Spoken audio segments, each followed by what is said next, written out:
Alors ici, vous êtes à TILAB. Donc le TILAB, c'est le laboratoire régional d'innovation publique en Bretagne. Ce laboratoire a été créé conjointement par les services de l'État en région et le Conseil régional de Bretagne dans le cadre d'un appel à projet national qui fait suite à des expérimentations qui ont eu lieu sur la mise en place de laboratoires d'innovation publique plutôt situés à Paris.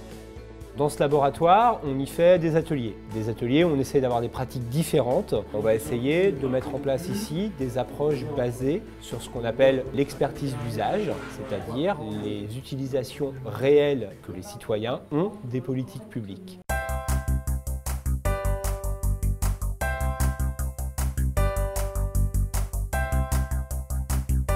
Le projet TILAB a été lancé en janvier 2017, donc opérationnel en mai-juin au niveau des projets, et il a été inauguré en novembre. Bienvenue donc dans l'univers de la créativité. La mobilité aujourd'hui pose problème. Donc, si vous pensez oui, vous vous mettez de ce côté. Si vous pensez non, vous vous mettez de ce côté. Et maintenant, ce que je vous propose, c'est d'aller rencontrer Marie-Hélène et Laurence. L'étape 1 du parcours Lab, et là, ça va être la phase immersion. Les trois phases d'un mode traditionnel de design de service, c'est d'abord une phase d'observation, c'est-à-dire aller sur le terrain, rencontrer réellement des gens, avoir leur retour ou se mettre à leur place. Dans le cadre de votre périple au sein du laboratoire, on va vous présenter à titre d'exemple une immersion qui a été faite dans le cadre d'un projet qui est mené au sein du laboratoire qui s'appelle Transfo Parcours. On a été rencontrer des usagers, c'est-à-dire des personnes à la recherche d'emploi, qui avaient ou pas un parcours de formation. La deuxième phase, à partir de ces constatations, c'est d'en tirer un certain nombre effectivement de problématiques sur lesquelles on va essayer d'avoir des idées, je vais dire les plus folles possibles, de manière à pouvoir répondre aux problématiques. Si vous avez déjà des idées, je les collecte et ensuite on les lira ensemble. Et enfin, à partir de ces idées, les analyser pour en réaliser des prototypes, c'est-à-dire des toutes petites formes qui permettent de répondre à la question et qui vont être testées et améliorées sur le terrain avec les usagers, avec donc les personnes qui sont confrontées, de manière à pouvoir ensuite envisager, si ça fonctionne, comment on peut les mettre à l'échelle d'une région.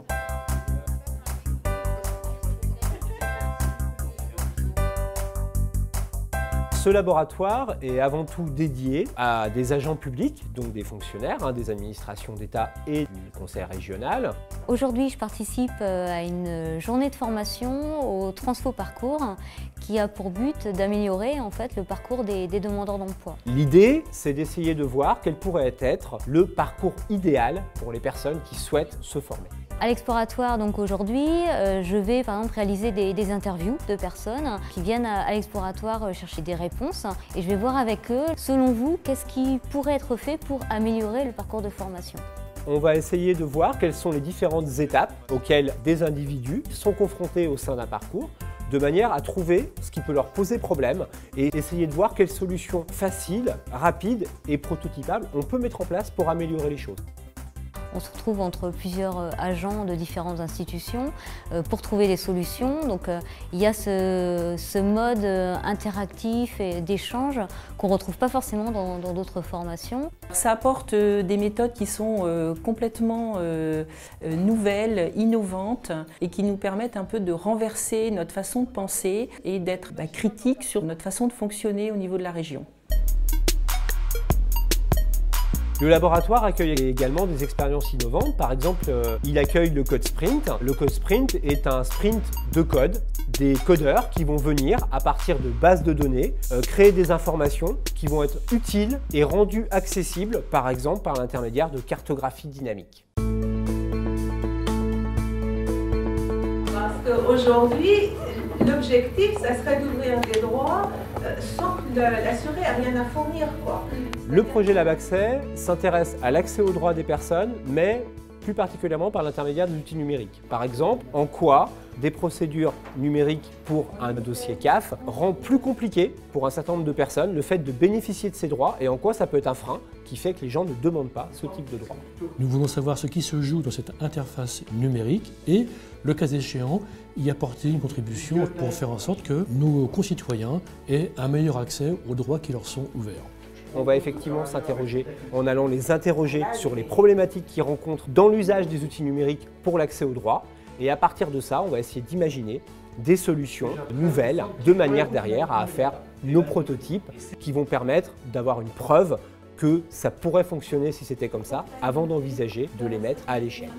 Deuxième chose que des partenaires peuvent trouver, c'est la possibilité de participer à un projet où on va fonctionner différemment, donc de voir effectivement quelles sont les démarches, les techniques mises en œuvre et si elles peuvent être adaptées pour d'autres projets, donc en fait faciliter la transformation des autres administrations et de la nôtre par l'intermédiaire de projets communs et de rencontres communes. Le lab, c'est le meilleur endroit pour faire émerger une communauté de projets avec des acteurs qui se connaissent mais ne sont pas nécessairement habitués à travailler ensemble. Les locaux du TILAB sont situés à Rennes, sur un plateau de 200 mètres carrés. Quand on arrive ici, on se sent bien tout de suite. On est précisément avec des canapés, des tables qu'on n'a pas chez nous au bureau, avec des couleurs qui sont chatoyantes. On voit les gens qui, du coup, viennent ici de manière très détendue. C'est vrai que parfois ça peut paraître curieux, mais l'écran compte autant que le contenu lorsqu'il s'agit en fait de faire parler les gens. Pour participer aux actions du laboratoire, il est possible effectivement d'avoir un projet qui est incubé au sein du laboratoire. Il est également possible de rejoindre la communauté des gens du lab. Elle peut être ouverte à toute personne qui a envie de changer ses façons de travailler et donc de venir rencontrer des gens qui sont déjà au sein de cette communauté pour construire avec eux qu'est-ce que j'aurais envie de faire et qu'est-ce que je pourrais apporter à la communauté du laboratoire, discuter, échanger et réaliser des outils communs.